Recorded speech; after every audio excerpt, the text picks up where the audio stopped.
ঐতিহাসিক দিন প্ৰথমবাৰৰ বাবে অসম বিধানসভাৰ সত্ৰ বিস্কুট বিধানসভাৰ বাহিৰত হ'বলৈ লৈছে আৰু ইয়াত অংশগ্ৰহণ কৰিব পাৰি, ইয়াৰ সাক্ষী হ'বলৈ পাই গৌৰৱ অনুভৱ কৰিছোঁ। এটা সময়ত BTC BTR অঞ্চল অশান্ত হৈ আছিল।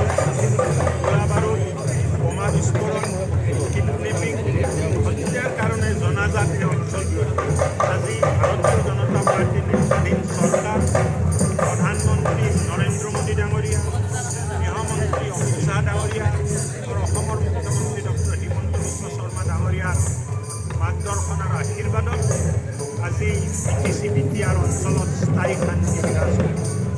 প্ৰমোদ বড়ো ডাঙৰীয়াৰ নেতৃত্বত UPPL BJP মিত্ৰজোঁটৰ চৰকাৰে